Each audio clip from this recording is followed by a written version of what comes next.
हमारी कुछ हमसाया कौमें हैं यहां पंजाब में, उनके साथ उनके दुश्मनों ने ये काम चला रखा है कि उनका अपने धर्म के लीडरों से विश्वास उठ जाए।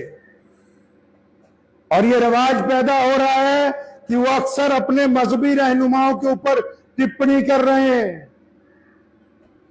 जितनी भी बड़ी कौमें होती हैं, उनके जो मुखालिफ होते हैं, उनको जब कौमों को शिकस्त देनी होती है, पुराने दौर में भी अगर आप 1000 साल पीछे जाओ, सिर्फ 500 साल पीछे जाओ, 350 साल अंग्रेज की जंगों में पीछे जाओ, जब जंग होती थी तो दोनों दुश्मन की फौजों का टारगेट ये नहीं होता था कि दुश्मन के ज्यादा सिपाही मारे जाए, या दुश्मन का किला तोड़ दिया जाए, या दुश्मन का साजो सामान तोड़ दिया जाए। नहीं नहीं, दोनों दुश्मन फौजों में कुछ लोगों को टारगेट दिया जाता था कि सामने वाली फौज का जो जनरल है, सामने वाली फौज का जो कमांडर है, सामने वाली फौज का जो इमाम है, सामने वाली फौज का जो लीडर है, बस इसको गिरा लो, क्योंकि जब ये गिर जाएगा तो फिर सारे के सारे भेड़ बकरियों की तरह मैदान छोड़ के भाग जाएंगे। और तारीख इस बात की गवाह है, जिन कौमों के लीडर मारे गए, जिन कौमों के इमाम गिर गए, जिन कौमों के मजहबी रहनुमाओं को गिरा दिया गया, फिर उनकी हैसियत दुनिया में भेड़ बकरियों से ज्यादा नहीं रही। आप तारीख उठा के देख लीजिए, किसी भी मर्जी मैदान की आप तारीख उठा के देख लीजिए, अगर उनका कोई कायद जो है वो गिर गया वक्त से पहले और वो अपनी जगह सेकंड लाइन की लीडरशिप ना पैदा कर सका। कभी आपने इस्लाम को पढ़ा नहीं है इत्मीनान से? नबी अलैहिस्सलाम के प्यारे दीन को देखें, 1,24,000 साहबा हैं, उनमें 313 बदरी साहबा हैं। नबी अलैहिस्सलाम ने 1,24,000 से कहा कि ये जो 313 बदरी है ना, ये तुमसे अफजल हैं, ये तुमसे बड़े हैं, ये तुम्हारे बड़े भाइयों की तरह हैं। और फिर उन 313 को एक दिन फरमाया कि ये जो अशराए मुबशरा हैं, यानी ये जो 10 साहबा हैं जिनको दुनिया में कह दिया गया कि जन्नत तुम पर वाजिब हो गई, अल्लाह तुमसे बिल्कुल सबसे राजी है, लेकिन तुम पर जन्नत वाजिब हो गई, ये 10 साहबा 313 में भी बड़े हो गए। तो उन 313 को भी पता लग गया कि हम में जो सबसे बड़े हैं वो ये 10 हैं। और फिर वो 10 जब मस्जिद नबवी में इकट्ठे होते थे, एक दिन मोहम्मद रसूलुल्लाह सल्लल्लाहु अलैहि वसल्लम तशरीफ लाए। एक तरफ सैयदना अबू बकर सिद्दीक रज़ी अल्लाह ताला अन्हु है, एक तरफ सैयदना उमर बिन खत्ताब रज़ी अल्लाह ताला अन्हु है। आप सल्लल्लाहु अलैहि वसल्लम ने अबू बकर रज़ी अल्लाह अन्हु का भी हाथ पकड़ा है, उमर बिन खत्ताब का भी। वो 10 अशरा मुबशरा के सहाबा मौजूद हैं। तो उन 8 को ये पता लग गया कि हम 10 में से भी जो सबसे करीब है मोहम्मद रसूलुल्लाह के, वो अबू बकर हैं और उमर बिन खत्ताब रज़ी अल्लाह ताला अन्हु है।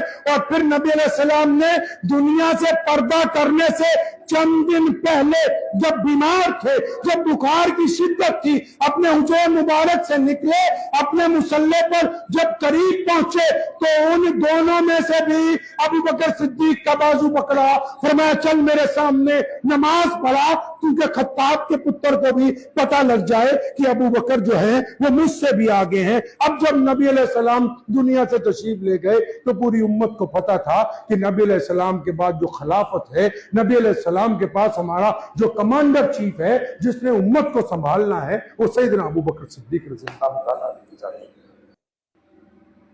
इससे सबक नहीं आ रहा आपको? बड़े मौलाना हजरात की खिदमत में गुजारिश है, क्या इस वाक्य से सबक नहीं आ रहा कि अपनी जिंदगी में सेकंड लाइन की लीडरशिप तैयार करो? अपने सामने, अपने शागिर्दों में से, अपने वर्षा में से ऐसे लोग तैयार करो। ये ना हो कि जिस तरह हजरत मौलाना का इंतकाल हुआ, उसके बाद मुल्क की सबसे बड़ी जमात के 2 टुकड़े हो गए, आज तक 2 टुकड़ों में बटी हुई। जिस बड़े बुजुर्ग का इंतकाल हो रहा है, उसका घराना 2 टुकड़ों के अंदर बट रहा है। क्यों? क्योंकि भूल गए नबी अलैहिस्सलाम की इस सुन्नत को देखा ही नहीं। भाई अपनी जिंदगी में देखो नबी अलैहिस्सलाम ने दीन की हिफाजत किस तरह करवाई है, अपनी जिंदगी में सेकंड लाइन की लीडरशिप। सेकंड लाइन की लीडरशिप करते नहीं लोग। कौन सी ऐसी सियासी जमात है जिनके पास सेकंड लाइन की लीडरशिप ना हो? बताओ तो सही। हर एक पार्टी के पास सेकंड लाइन की लीडरशिप मौजूद है। कश्मीर से शुरू हो जाओ, फारूक अब्दुल्ला ने अपनी जिंदगी में अपने बेटे उमर अब्दुल्ला को वजीर आला बना दिया। मुलायम सिंह यादव ने अपनी जिंदगी में अपने बेटे को वजीर आला बना दिया। जाओ तो सही, पूरे मुल्क के अंदर जितनी सियासी जमातें हैं, उन्होंने अपनी जिंदगी में अपने वर्षा को, अपने लोगों को, उनमें से सेकंड लाइन की लीडरशिप को बिल्कुल तैयार करके करा कर दिया। और जिनके पास बेहतरीन दीन है, उनके पास सेकंड लाइन की लीडरशिप ही नहीं है, उल्टा उस लीडरशिप को खत्म करने के अंदर लगे हुए हैं, उस लीडरशिप को मारने पर लगे हुए हैं कि नहीं हमारे अलावा कोई मौलवी आगे ना आ जाए, हमारे अलावा कोई ना बन जाए। भाई तुम क़यामत तक जिंदा रहने वाले हो क्या? भाई तुम्हारे बाद क्या होने वाला है? क्या उम्मत को इख्तिलाफात में छोड़ के जाया जाएगा? नहीं, हर एक काम में हमको मोहम्मद रसूलुल्लाह सल्लल्लाहु अलैहि वसल्लम की पैरवी इख्तियार करनी है, उनकी सुन्नतों पर चलना है। और उलमा की शान तो इतनी बुलंद है कि अल्लाह ताला ने उनकी रजा में अपनी रजा को शामिल कर रखा है। ये जितने बड़े बुजुर्ग हैं, सुना है आपने नाम अजमेर शरीफ वाले बाबा जी का? हजरत मौलाना ख्वाजा मोइनुद्दीन चिश्ती अजमेरी रहमतुल्लाह अलैह वो मौलवी है। साबिर कलेरी अलैहि रहमान मौलवी है। ये बड़े बड़े लोग जिन्होंने मुल्क के अंदर इस्लाम को इशाअत दी है, लोगों में हमदर्दियां बांटी है, जिन्होंने गैर मुस्लिमों को भी अपनी छाती से लगाया, जिन्होंने ये समझाया कि कोई मुसलमान हो, हिंदू हो, सिख हो, ईसाई हो, जैनी हो, बौद्धी हो, दलित हो, वो सब के सब अल्लाह की मखलूक है, सब अल्लाह के बंदे हैं, सबको अपनी छाती से लगाया, वो सारे के सारे मौलवी। इस बात को याद रखें मुसलमानों, भूलना नहीं। आपको शायद पता ना हो, अब भी किसी मस्जिद में चले जाओ ना, अगर मस्जिद के ज्यादा लोगों का पंगा होगा तो ज्यादातर मौलवी से ही होगा। नोट कर लेना जाके। और होगा भी उसका जो एक नंबर का फासिक व फाजिर हो। क्यों? क्योंकि वो चाहता है कि मौलवी मेरे मुताबिक दीन चलाए, और जो मौलवी है वो चाहता है कि मोहम्मद रसूलुल्लाह सल्लल्लाहु अलैहि वसल्लम के मुताबिक दीन को चलना चाहिए। अगर आपके पास बेहतरीन इमामत और क़यादत मौजूद है, सुन लो मुसलमानों, अगर ईमान को महफूज रखना है और मदरसे खोलो, जो स्कूल खोल रहे हो उनमें दीनियात की तालीम को नाफिज करो, मस्जिदों में मकतब बनाओ। कभी इस बात का गम नहीं करना कि फला जगह फला मस्जिद नहीं रही। अरे दीन इस्लाम की तारीख है, कायनात में पहले दुश्मन ने हमें सरनगू करने की कोशिश की है, लेकिन किसी ने कहा था ना कि मिटा दे अपनी हस्ती को, अगरचे कुछ मर्तबा चाहे कि दाना खाक में मिलकर गुले गुलजार होता है। बीज को मिट्टी में डाला जाता है, ट्रैक्टर चलाया जाता है, उस पे रूटावेटर चलाते हैं, मिट्टी को पूरी तरह रौंदते हैं, उसकी छाती के अंदर खंजर उतार देते हैं, हल की तरह चीर देते हैं उसको। लेकिन इतना कुछ सहने के बाद मिट्टी में जब बीज डाला जाता है ना, तो मिट्टी नाराज नहीं होती, बल्कि रिज़्क अता करती है, किसान को दौलत अता करती है, उसके घर के अंदर खुशहाली अता करती है। इसलिए कभी जिंदगी में ये महसूस नहीं होना कि अच्छा जी फलां जगह ऐसा हो गया। नहीं नहीं, हमारा काम है अपने मकसद के हुसूल के लिए लगे रहें इंशाअल्लाह। और अगर कोई दो चार चंद लोग ऐसे होते हैं जिनकी शक्लें मौलवियों जैसी हैं, याद रखना आज तक कोई मौलवी गलत नहीं है कायनात में। उलमा के जूते सीधे करोगे कामयाब हो जाओगे, उलमा की दुआ लोगे कामयाब हो जाओगे। ये ऐसे नहीं आलिम आगे बढ़ते, ये ऐसे नहीं बड़े बड़े मदारिस अंग्रेज के दौर में खड़े कर दिए। ये ऐसे ही नहीं हुआ कि मुगलिया सल्तनत के दौर में इमाम रब्बानी उनसे टकरा गए। ऐसे मुमकिन नहीं हुआ। जो अल्लाह के वली होते हैं ये दिन में लोगों में काम करते हैं, रात को अल्लाह से मांगते हैं। नौजवान उलमा सुन लें, जो सारा हफ्ता तैयारी करते कि ये गुफ्तगू होगी वो गुफ्तगू होगी, गुफ्तगुएं जो मर्जी करते रहें, लेकिन जब तक अल्लाह से नहीं मांगेंगे, जब तक रात को अल्लाह से रुजू नहीं करेंगे, जब तक लोगों की तरबियत के साथ साथ लोगों की हिदायत अल्लाह से नहीं मांगेंगे, उस वक्त तक काम बनने वाला है नहीं। तो हमें कोशिश यही करनी है इंशाअल्लाह ताला, कायनात में दीन से बेहतर ये जो तरबियत है ना, तरबियत का नतीजा मैं आपको बताता हूं। सिर्फ दो छोटे से वाकयात सुनाता हूं। मैं एक दफा दिल्ली गया तो मेरे दादा मरहूम के भाई, उनके मुंह बोले भाई थे, उनका नाम था मौलाना अब्दुल्ला लुधियानवी रहमतुल्लाह अलैह। उनको मैंने खूब देखा बचपन। उनकी उम्र थी 82 साल, आलिम थे। अमृतसर की जामा मस्जिद खैरुद्दीन उन्होंने खाली जब करवाई दादा मरहूम ने, तो उनको वहां छोड़ा। 18 साल तक, 1947 से लेके 18 साल तक अकेले ही अजान देते रहे, अकेले ही नमाज पढ़ते रहे, कोई नमाजी नहीं था। हाल बाजार की जो मस्जिद है, ये चंडीगढ़ की जामा मस्जिद उनके दौर में तामीर की गई। मौलाना खलीलुर रहमान लुधियानवी पंजाब वक्फ बोर्ड के मेंबर थे जब इसका वो लेके आए अधिवेशन, और फिर मौलवी अब्दुल्ला लुधियानवी को वहां तैनात किया जो 20 सेक्टर में है। तो मैं उनसे जब मिला उनकी जिंदगी की आखिरी उम्र में, उन्होंने एक बात कही मुझे कि बेटा दुआ करो कि मेरा खात्मा ईमान पर हो जाए। आप इस बात की क्या लज्जत को महसूस कर सकते हैं? कभी कोई गैर मुस्लिम ऐसा मिले जो आपको कहे कि मेरा खात्मा ईमान पे हो जाए, मेरी मौत की दुआ करो। अभी मेरे एक दोस्त हैं आजम भाई, यहां तो उनके घर में गया तो उनकी दादी मोहतरमा, उनकी उम्र भी 80-85 साल है।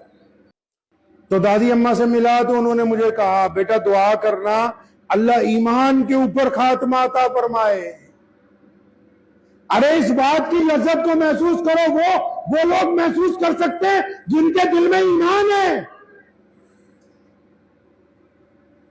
कि इस बात की लज्जत को महसूस करें।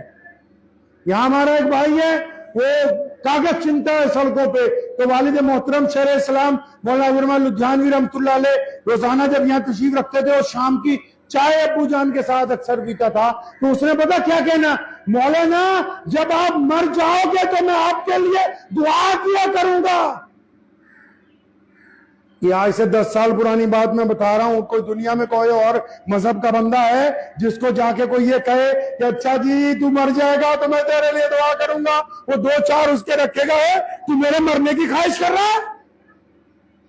ये मौलवियों का कमाल है कि दुआ सुनने वाला इस बात की तरफ तवज्जो नहीं दे रहा कि ये मरने की बात कर रहा है, वो इस लज्जत की तरफ तवज्जो दे रहा है कि ये मेरा असली भाई है जो इस बात का यकीन दिलवा रहा है कि तेरे मरने के बाद भी मैं तेरे लिए दुआ करता रहूंगा। ये लज्जत, ये ईमान कहां से आया भाई? बच्चा घर में पैदा होता है ना, मौलाना साहब 24 घंटे में आ जाते हैं, ये ईमान उसके कान में डालते हैं, अल्लाह अकबर अल्लाह अकबर। उस 24 घंटे के बच्चे को बताया जाता है कि बेटा कायनात में डरना नहीं है, ईश्वर सबसे बड़ा है, रब सबसे बड़ा है, अकाल पुरुष सबसे बड़ा है, ये दुनिया की ताकत कुछ नहीं। अशहदु अल्ला इलाहा इल्लल्लाह वहदहु ला शरीका लह। उस 24 घंटे की उम्र के बच्चे को वो मौलवी आके उसके लाशऊर में, हालांकि वो बात को समझता नहीं है, लेकिन उसके लाशऊर में इस बात की घुट्टी पिला रहा है कि बच्चे तू ऐसे घर के अंदर पैदा हुआ जहां एक रब की इबादत होगी, मोहम्मद रसूलुल्लाह की वफादारी होगी। उस वफादारी का नतीजा है कि वो बच्चा जब 80 साल का भी हो गया तो उसको मौत से डर नहीं लगता, बल्कि वो चाहता है कि जब मेरी मौत आए तो मैं रब और रसूल के दीन के ऊपर इस दुनिया के अंदर वापस जाऊंगा। कहां से आया ये दीन? उलमा से पहुंचा हम तक। कदम कदम पे उनकी खिदमत करनी है। अक्सर मैं पूरे मुल्क में जाता हूं खुदा की कसम, ये मिस्त्री काम करते ना, 1000 रुपए मिस्त्री की दिहाड़ी, 800 रुपए मजदूर की, कई जगह 1200 रुपए मिस्त्री की दिहाड़ी, 700-800 रुपए मजदूर की, और तुम मौलवियों की तनख्वाह लगा लो, कोई 7,000 दे रहा, कोई 10,000 दे रहा, तुम्हारी दिहाड़ीदार मजदूर जी से भी कम है। फिर भी जब जनाजा होता है ना, जो सबसे ज्यादा मौलवियों को गाली देते हैं, उसके जनाजे को गुस्ल जो है उस मस्जिद का इमाम ही देता है। उसके MA BA पढ़े हुए बेटे, उसके डॉक्टर इंजीनियर बच्चे अपने बाप के जनाजे को हाथ नहीं लगाते, करीब नहीं फटकते ये बच्चे। इस बात को गुत्थी में डालो। और जितने बड़े लोग बैठे हैं, सुनो, पूरे देश के मुसलमानों, जितने अरबपति हो, करोड़पति हो, अगर चाहते हो दीन और जाओ जलाल के साथ आगे बढ़े, आज ही इरादा करो, अपने एक एक बेटे को मौलवी बनाएंगे। जब बड़े घर का बच्चा कोई आलिम बन के जाएगा, जब नवाब साहब का बेटा, चौधरी साहब का बेटा, राव साहब का, खान साहब का, कुरैशी साहब का, अंसारी साहब का, जो करोड़ रुपए लेके शादियों में नौजबिल्ला ढिंडोरे पीट रहे हैं, जब इनका बेटा आलिम बनेगा तो फिर बैंड बाजे नहीं बजेंगे, फिर मखलूत खाने नहीं खिलाए जाएंगे, फिर बेपर्दगी नहीं होगी, फिर मस्जिदों में कोई गुंडागर्दी नहीं कर सकेगा। अगर चाहते हो कि दीन को और तकवीयत देनी है तो अपने बच्चों को आलिम बनाओ, घर के अंदर एक बच्चे को मौलवी बनाओ, ताकि वो आपके पूरे खानदान की दीनी रहनुमाई करता रहे। दुआ कीजिए अल्लाह ताला मुझे भी और आप सबको इन बातों पे अमल की तौफीक अता फरमाए। व आखिर दावाना अनिल हम्दुलिल्लाहि रब्बिल आलमीन।